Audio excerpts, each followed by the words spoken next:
Welcome to the Building Code, episode 122. I'm Zach Petovich, as always, here with you to talk with Charley Burtwhistle. Burtwhistle. Here he is, the man, the myth, the legend. It is I. Today we have one of our newest acquisitions here at Buildertrend, Ryan Lipchek of CBUSA, to come talk to us about. Ryan's the man. I have not really had the pleasure to meet Ryan. One of my favorite people I think I've ever met. Wow. A bold statement. Man, and he's not listening right now, so we're going to bring him in. When he hears this, the recording, he'll know I mean it. Yeah, and one of the things we're looking to do on the Building Code is to dive a little deeper in these topics with our guests. So we have a couple things that we wanted to kind of talk about before we brought Ryan on. Obviously, Ryan works for CBUSA. We'll get more into kind of their business model and what CBUSA actually does and why ultimately it made sense for Buildertrend to really look into acquiring them and ultimately making them an important part of our future. And when we look at kind of previous guests we've had on in the last 3 or 4 episodes, there's been one really common theme, which is the building cost issue that's kind of coming across due to a lot of variety of reasons. The COVID pandemic coming to an end, the demand for these materials. There's a lot of stuff going on, and I hear it when I talk to clients on the phone right now. It's what everybody's talking about. Yeah, it's the hot topic. You can't really be in the construction world without coming across this conversation at least once a day, it seems like, with the people that we're talking to. Yeah, Charley, I mean, what are we seeing from a data perspective as far as, is there anything that we can look at? Yeah, so our last guest, actually, we talked to Chicago Lumber here in Omaha. It was a really, really interesting conversation to hear from the vendor side of things and some of the struggles that they're going with, which really kind of led to us bringing on Ryan. It's like, okay, let's talk to the builder side of things and how they go about purchasing and some things that they're, seeing and doing, trying to avoid to really make the most cost-benefit decisions. So really, to prep for this episode, I think this is going to be a new little segment that we're going to do, right, Zach? That we're workshopping a title for, but timely topics is what's printed on our sheet right here. So what's interesting is we'll link all these articles in the show notes, but what we want to do is just try to, bring in some external resources, some articles for the people listening to kind of connect the people that we're talking to here on the pod to actual real life examples and kind of some external research that they can do on their own. So the first one was just all about kind of the increasing building costs. So people talk about, the rise in lumber prices and other materials, but this article really kind of puts some numbers to the problem. So, for instance, they quote in here, building material costs have soared 26.1%, so close to 27% on average over the past 12 months. So this is single-family builders just talking about the cost of the same home that they had last year versus this year. And that's actually the highest percentage cost increase ever recorded in NHB history, so National Association of Home Builders. The previous records was a dismal 6.1% back in 2016 or 2017. So this just really goes to show how massive this problem is. The previous record being 6%, jumping all the way up to 26%. So this is a really, really interesting article, again, that we'll kind of link in the show notes after this. Yeah, I was working with a client recently, and we were looking at their budget, and on their original estimate, they had put aside $120,000 for lumber. They're a pretty large commercial contractor building multi-unit developments in Seattle, and then on their revised costs sheet, they got their bid back from their vendor, and it was $240,000. And then I noticed almost immediately in their actuals, what they had cut the PO for, it was $350,000. And I asked them, what, A, is this happening on all your projects? B, what can you even do? And that's the struggle, I think, for a lot of our builders out there, is they don't know what the future looks like. Is this the new normal? Hopefully not. Are they going to be eating that cost? Most people are going to probably shift that onto the customers. What's that conversation like? Yeah, absolutely. And that's why I'm super excited to get Ryan on today. Obviously, a big part of CBUSA's, value prop is that they can help lower those purchasing costs. By being a preferred member, you get certain rebates at certain vendors from certain, national contracts all across the U.S. To really help in these trying times. Make sure that you're part of a group that kind of has the best interest at stake for everybody. Which leads into this next article really well, that's talking about not just the cost of materials, but also the shortage. And what's cool about this one is it actually goes into and starts predicting a little bit when we think we'll see a bit of a change and things kind of going back to normal. And it goes into all the way up at the lumber mills, just the shortage of labor and how that affects things all the way downstream, shortage of, just truck drivers transferring the materials across the country. And actually goes forward to say, hopefully early 2022, we can start things kind of getting back to normal. But again, that's something that we talked about on the last episode of just like what can builders be doing to account for this huge disruption in their schedule if products that they're purchasing aren't coming in time. And we talked about some of the features in Buildertrend using the scheduling feature, linking certain items together. So if one thing gets delayed, you can see, in your entire rest of your schedule how that affects the rest of it. So that's another one I think will be, really, really interesting to our listeners out there to dive into if they want some additional resources. Yeah, absolutely. And then going off of my story as well, this article from constructiondive.com about spiking lumber prices, they report that the lumber future contracts for this past May increased about 60% from the month previous, but compared to the last year, it's up 374%. Right, which is insane. I'm sure you build that into your margin protection when you're estimating, right? Oh, yeah, we could see a 300%. Yeah, we better mark it up just a little bit. Well, along with that, there's this other side that we also alluded to as far as this disruption of purchasing behaviors. Right now, Charlie, you just bought a house. I did. Yeah, I'm a proud homeowner. Yeah, we mentioned that in another episode. And you were looking to go out. Do you have any friends who are waiting to buy a home because of this change in how things are happening? I mean, I've talked to a lot of people like, oh, I'm going to wait. Yeah. Honestly, a lot of them have kind of been forced into it. When they have leases kind of expiring, they're like, oh, wait, we'll start looking, 4 or 5 months before our lease ends up. And, they go out into the market, they realize how crazy it is. They put in offers, nothing is getting accepted. And all of a sudden their lease is up. They're like, well, I can't just be homeless. So they're re-upping, going another year and hoping that, things kind of calm down in the next year or so. But yeah, I was super fortunate to find a home that I could make my own. And I definitely wouldn't go through that experience again in the current market. Picked a great time. Yeah, absolutely. First time. It's like musical chairs on the market. But yeah, super excited to bring Ryan on today. We'll let him do kind of his full intro. But again, he's the VP of Sales with CBUSA. He's going to be talking about kind of home builder group purchasing and some of the things that anybody out there can be doing to get ahead of the game and make sure that they're kind of maximizing their value in their purchasing decisions. So Ryan, for our listeners, I guess, who are kind of unaware of what CBUSA is or what they do you get maybe a brief little background on just the high-level company strategy and kind of who you guys are? Heck yeah, for sure. So we've been doing it for 17 years now. And as I said, we started out in Northern Virginia, D.C. with a group of builders, Charlie, that started working together because they were getting run out by the big builders there in the D.C., Northern Virginia area. They couldn't compete with land. They couldn't compete with pricing. So they said, what if we did something shocking in the building industry? What if we all worked together? What if we met every month? What if we streamlined the products that we bought and who we buy those products from? What if we become better builders? What if we agree to all pay on time and, swing a bigger stick locally, be better at what we do, and then expect better from our suppliers? And what they found after they did that, and it took them a while to get their feet underneath them and understand how to do it, but they not only got better pricing, but they got better quality, they got better service. They started mattering more to their suppliers. And then their builder buddies around the country through like NAHB Builder 20 clubs and different types of things started saying, what are you guys doing there in Northern Virginia? We want to do it in Cleveland. We want to do it in Houston. We want to do it in Raleigh.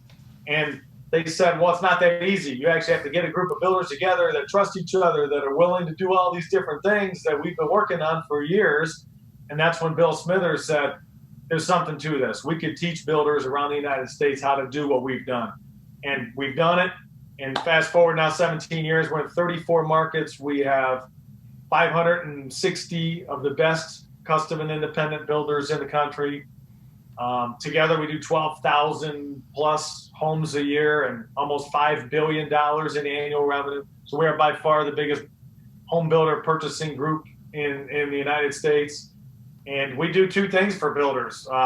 We help them buy better locally, and then we roll them all up as a big top 5 national builder in the country and help them buy better nationally. And those things change the game for custom and independent builders. They all of a sudden are buying with the power of a national company behind them, but they keep their unique features that have made their company great locally. So that's us in a nutshell, guys.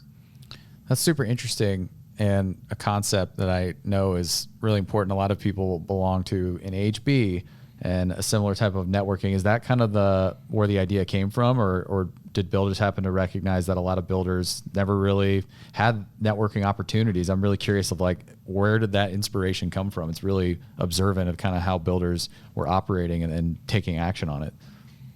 I think two things, Zach. One is, yes, NAHB and all the local HBAs around the country, where the best builders kind of come together and kind of impact their local community in a positive way.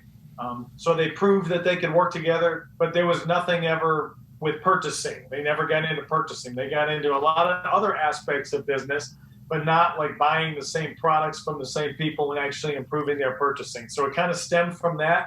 And then we found a gap in what they didn't, those groups never did, and figured out how to do that. The other thing is every other industry in the world pretty much has figured out ahead of home building that if you come together in co-ops or whatever it is, like, you're going to be better off. You know, they do it in hospitals and restaurants and office supplies and all the different things that go into a house, lumber companies, drywall companies. They're all members of purchasing groups where little guys get together and they all buy together because they're all buying the same thing. Then they can compete.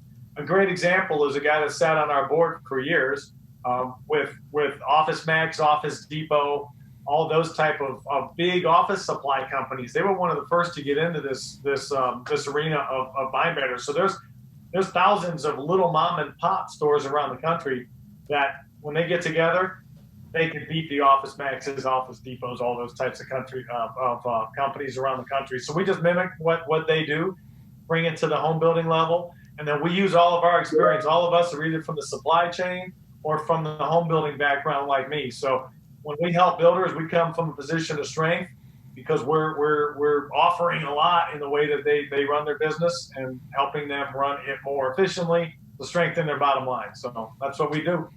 Yeah, that's super interesting. And I know I was scrolling through your guys' .com website today, and you had a really interesting infographic there. It's like CBUSA combined is like, what is like the seventh largest home builder in the U.S. Just from like a purchasing standpoint there, which is, you know, a really, really kind of staggering number if you think of how many, you know, members make up your group and, you know, the little guys that now have the purchasing power of, you know, a national player. Wow, that's perfect, Charlie. While at the same time they're maintaining their identity locally, they're purchasing with the sophistication, the technology, the power, the buying power of a national builder. And those both are really important to our network. And I'll tell you guys this, of our 560 builders nationwide, some are doing 10 homes a year at an average price point of $5 million each. And other ones are doing 150 homes a year at an average price point of $350,000. And then everybody in between. And that's what makes our group powerful. Manufacturers love the breadth of product that we buy. And whereas if they do a deal with a big national builder, they're pretty much buying one set of stuff mostly for their whole network. Us, we have a lot of different types of builders. So breadth of product from manufacturers is important. And when our builders are sitting around the table, we get all of our builders together every month in every market. And we meet and we talk and those builders know each other in every market. They're in this together to help each other get better. And some of them are competitors, by the way, which kind of an awkward dynamic there, you would think at first, but it's not, because the high tide raises all ships. And if everybody's getting better together and all the best builders in the market are getting better pricing, then that's, you know, that can be a really cool thing for everybody. So those local market meetings that we have are fantastic. And there's something that every one of those types of builders brings to the table. The real custom builder, you know, putting in the crazy stuff to build a $5 million house, has a lot to bring to that meeting, just like the guy who has the efficiency and the buying power of a builder that's doing 150 homes a year. So you put them all around the table, and the conversation's awesome. Yeah, and one more thing I want to touch on before we move on was you keep mentioning, you know, better together and kind of the best builders in each market. that's something I found super insightful, Ryan, just like you and I working together on kind of the lead gen standpoint of helping you guys find more builders out there that, would be a great part of CBUSA, is just all the things that you guys are reliant on. So are they paying on time? Do they have a good inflow of jobs coming in?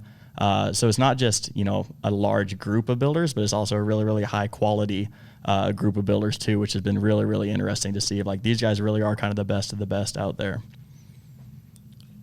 Great point, Charlie. Big part of our success over the years is getting the A-list builders from each market together. The kind of builders that suppliers want to work with, the kind of builders that have jobs ready for suppliers. They can come to their job and have it ready and make money on it.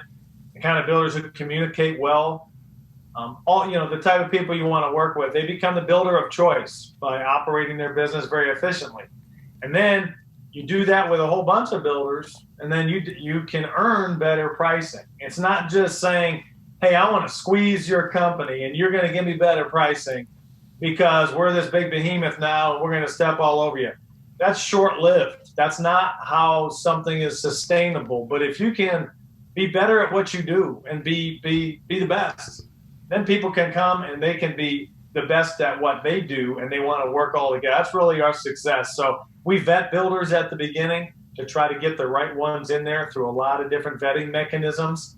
And then builders are expected to continue at that pace once they're in the group and continue at the high levels that we expect of them in order to pick up everybody around them and not drag them down. So great point.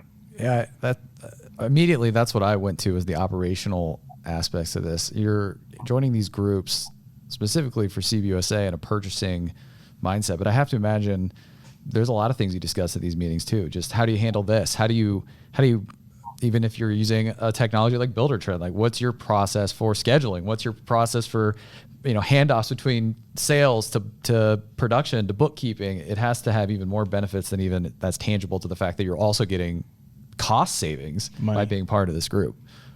You got it. It's so multi-tiered, the benefits that the builders get out of it. We have great discussions about construction management tools and about all aspects of home building, from land and how they buy land together, some of our builders, and the technology that they use to run their companies. And Buildertrend's a great example of that. And we talk about Buildertrend all the time. We talk about, co-construct prior to the acquisition and all the different things of both of them. And when one builder says that they're having great success with a company like Buildertrend, and there's 20 builders at a meeting and 16 of them are not using whatever it is that they're talking about, gosh, that gets their attention, because they say, well, Payne & Payne in Cleveland, Ohio is one of the best builders in the United States. And if they're using this particular software or whatever it is, then I'm going to use it too. I'm going to try it out. And that's really how it spreads. So manufacturers, suppliers, all different types of things. They know if they do right by one builder and get in with an influential builder in each market,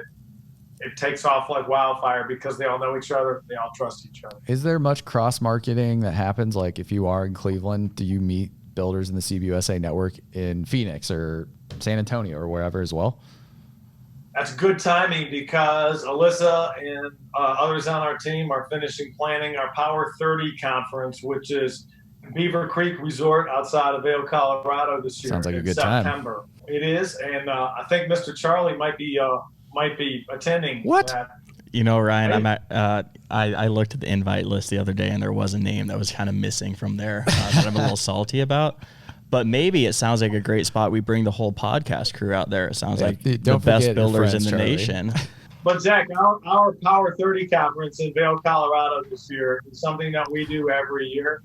We get our best builders together from all over the United States, have an educational rubbing elbows, just all different types of best practices shared. We have industry speakers and all different types of things come in. I know Dan Houghton is going to be one of the speakers this year at the conference. But that's the opportunity, because we have 34 markets around the country that all know each other and all trust each other. So how do we get that community aspect going between regions, between markets all over the country? And that's one of the ways we do it. One of the most anticipated events of the year. And those builders all forge friendships and they keep in touch. That's one of the cool things. So all our guys from Texas, are tight with all of our guys from Cleveland, and they continue to have those discussions. And then each one of those builders from each market brings all those discussions back to their market. And at the next CBUSA meeting, they say, here's what I learned from this conference. Here's what these guys are doing in Texas. Can you believe what they're paying for this particular thing in Texas versus what we're paying here in Phoenix? And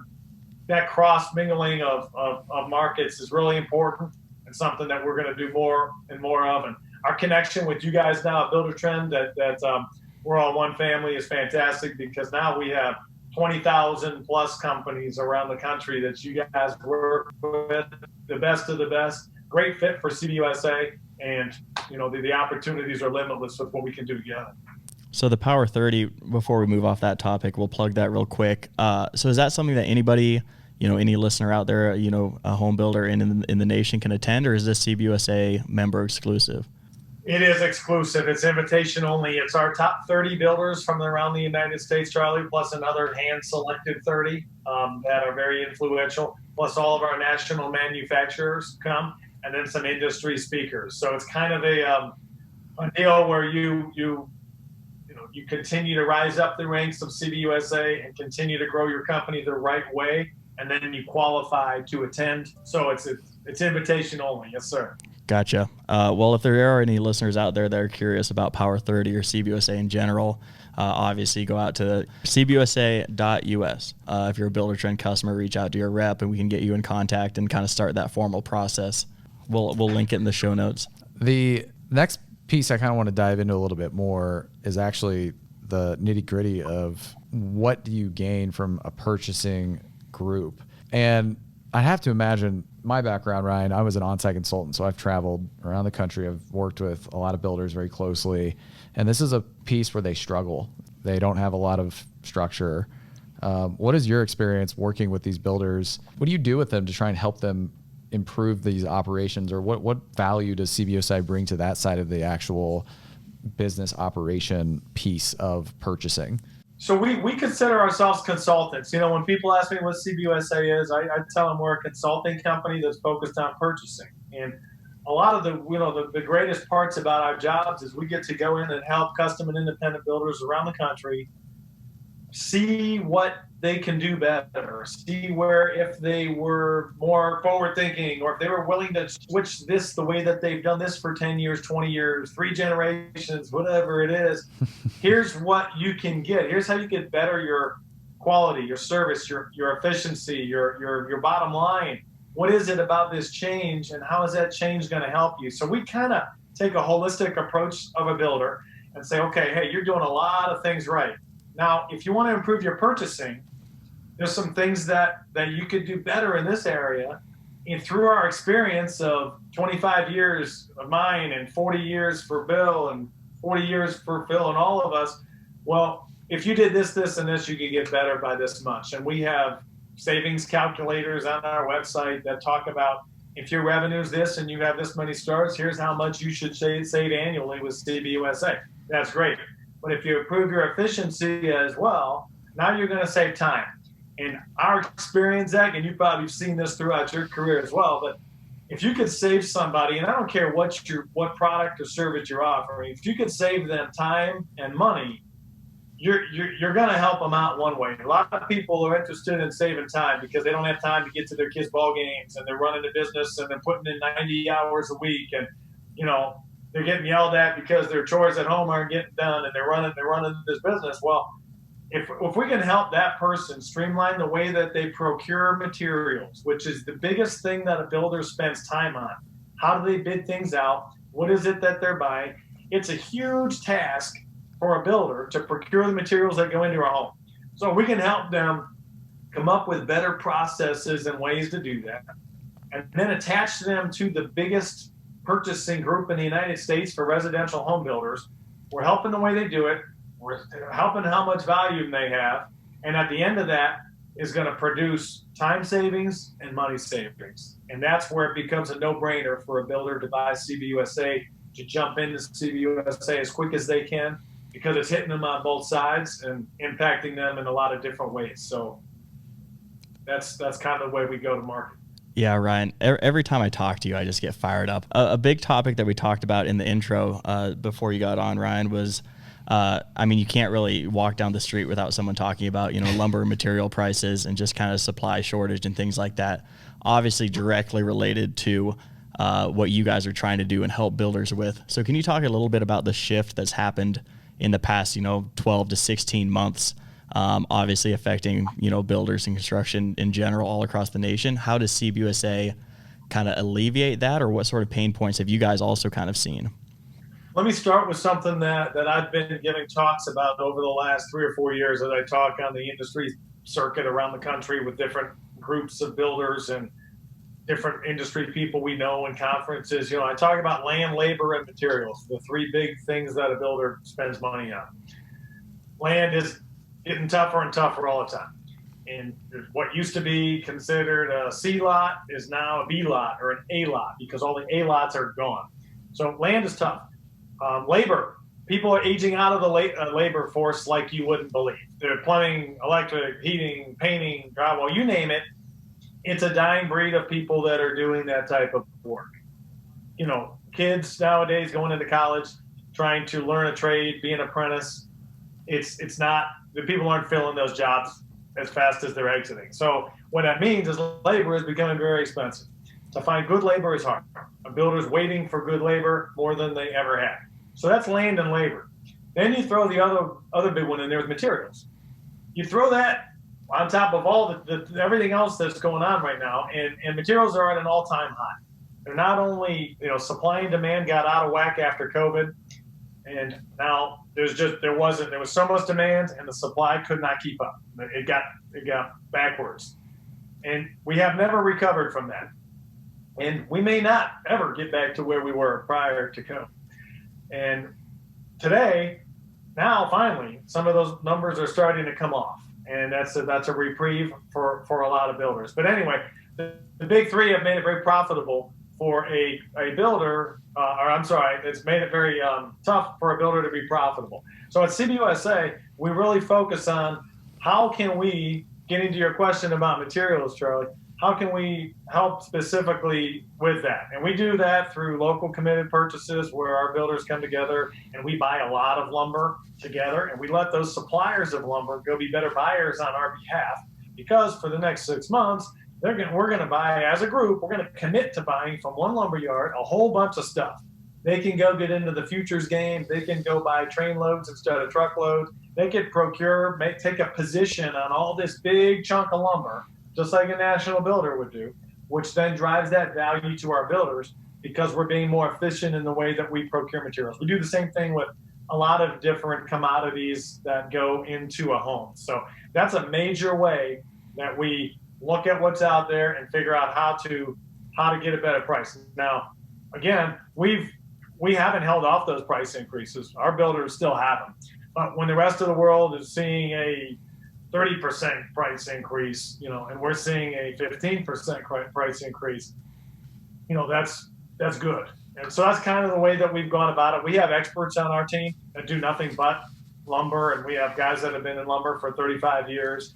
And there's a whole lot of intricacies that go into how we buy it, when we buy it. We follow random lengths. So if there's builders out there wondering if there's a better way to buy lumber, or if there's something that they could do that wouldn't be as expensive, there is. But it really surrounds by being a better builder and then attaching yourself to more value somehow. So even builders that are not a part of CBUSA, they ask me all the time, hey, I'm not in the CBUSA market. What can I do? Outside of starting a CBUSA market, which is great. If you're in a market and you want to start one, call me up. We'll talk about it. But before that, what can you do tomorrow? Well, start leveraging your own purchasing power. Don't buy from 3 different lumber yards like a lot of builders do. Streamline what you buy. Look at the products you're buying. If you're buying a lot of things that are very similar, buy one of them, pick one of them, and pick who you're going to buy it from. Don't be afraid to buy different things from different people. That's becoming a better, smarter buyer. And if there's some other builders in your neck of the woods that you can attach yourself to, that you trust, that you like, that work together well, why not approach them about buying certain things together and start your own little purchasing group? That's some tangible things that I've seen builders do over the years. Short of joining the biggest and best purchasing group in the country, start doing some things yourself. And that's one recommendation that I make to them. Just some absolute free advice here on the podcast. I love it. That's just taking things into your own hands. I mean, I think a lot of builders feel like they're on an island a little bit, and it's something that you can control just by filling out and networking and getting a little bit more intelligent about how you're approaching the market, because it can lead to huge savings, like you're saying. And if you're looking to connect, if you're listening right now, we do have the Building Code crew out on Facebook. So if you're not a huge home builder, if you're, a specialty guy, remodeler, commercial builders, we have a plethora, a wide range of listeners out there. Feel free, post in the Building Code crew on Facebook, connect with some of the people out there. Just like Ryan is talking about, better together, win together, a rising tide lifts all boats. That's a super easy resource that we have right out there today for all of our listeners. Well, Ryan, we're about against our time here today. We've really enjoyed having you and talking about CBUSA, but also just the world of purchasing in general. Do you have any final thoughts or things that you want to leave us with before we say goodbye? Thank you, guys. Zach and Charlie, it's been a pleasure. I look forward to seeing you both again on my next trip to Omaha. And it's been an unbelievable ride for builders. I guess I'll leave you with that. It's been from 08 and 9 and 10, and when the Depression hit, a lot of builders got hit hard, and they got smarter. And what we've seen builders do after that has been really cool. The way that the whole building industry has come back from what happened there has been awesome. Now builders are stronger. It weeded out some of the ones that weren't as good, left the strong ones, and figured out how to move on. And I think what we've just seen over the last year with COVID and builders learning how to become virtual and deal with their customers and take these big delays in allocation as far as materials and all that stuff, I think what's going to happen is these builders are going to get stronger again. And I've seen it, and the building industry is on top of the world right now, and builders realize how to deal with the material shortages. And I think what you're going to see moving forward is this will do nothing but strengthen the building industry again. It's a resilient group. As you guys know, Buildertrend deals with the best builders around the country, and it's a great industry to be a part of, and we're blessed every day to be a part of it. And we hope to continue to do it for a long time and positively impact the best custom and independent builders around the country, and do it with Buildertrend. And we're blessed to do it. So thank you guys for all your time, and good luck to everybody out there listening. Thank you guys. I'll see you again. Sweet. See you, Ryan. Well, Charlie, there's a lot of takeaways there. What stuck out to you? Yeah, I mean, every time I talk to him, I pick up on a couple different things that CBUSA does, their company, and just the builders that are a part of it. I thought it was really, really interesting how he talked about kind of them working together to become better builders. So they're not just signing up for this group, for the rebates that they're getting on purchases, but they're learning from each other, competitors in the same market. They're like, here's how we're doing things. Here's how we're doing things. That was something that really, really stuck out to me. Obviously, we're generally focused on the business aspect of things and saving money, but just kind of the networking and the educational side of things, I thought was really, really interesting. And it's almost like the money is just a nice bonus, though. Right, a side product of the... I loved how he called himself a consultant. They're there to help these companies evolve and learn how to improve their processes. And I think that's something all of our listeners are always constantly probably thinking about is, how do I get better? Right. What can I do to improve operations? If you're a company that is a little smaller and you're not really a large builder who is purchasing a lot, your leverage is shortened. You can't do as much. And this is a type of business that actually helps give you a bigger voice. And I think that's really powerful. That's something that really I thought I had never really thought about, that other industries have gone through a similar co-oping, and that's what CBUSA is kind of pioneering or really kind of breaking into, that we don't see a lot. Yeah, they're not rewriting anything that hasn't already been done before in different industries. Obviously, it works for a reason. And obviously, their entire business is contingent on making these builders better and ensuring that, they're going to pay on time. They're going to have a good flow of leads coming in. They're going to get work done. They're going to make purchases. So like you said, yeah, the cash saving side of things is just, almost a byproduct at that point of reasons to sign up. To that point, though, we opened the show talking about how there is this huge burden of increasing costs. And this is a way, the other thing that stuck out is if everyone's seeing a 35% increase, they're only seeing a 15%. And that is substantial. Yeah. I mean, that's numbers like that obviously aggregate up to a pretty huge chunk of change coming out of your pockets, or in this case, staying in your pockets. Which during the times that we're having and everything that's happening with the cost of materials, you kind of can't go without it. Yeah, how do you build a house without stuff? Yeah, exactly. It's make or break right there. So, yeah, great conversation with Ryan. And this is one of my favorite things about getting to host the Building Code, is talking to people like Ryan and previous guests who really just continue to open our eyes, and hopefully our listeners out there that are doing great work, but can kind of give you even more perspective on what other people are doing as well. So. Yeah, it's so interesting. Obviously our customers are, people that are doing, the actual building, whether they're specialty builders or home builders, remodelers. But it's always really, really interesting when we get people on the pod here to talk about the other side of things, of like, how can we organize all these builders? How can we work with vendors? How can we work with national manufacturers? And like he said, it's a win-win too. They're getting guaranteed and planned purchases. It's not like they're just like, hey, we're a big company, we have all these different members in our group, you have to give us a lower price. Like, no, these are purchases that, the vendors that they're working with, need as well too. So really it's a win-win on both sides of things. Just kind of lifting everyone up together.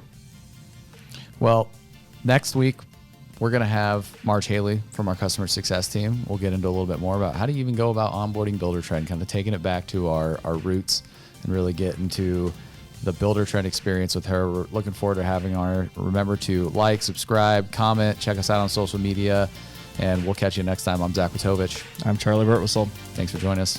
Later.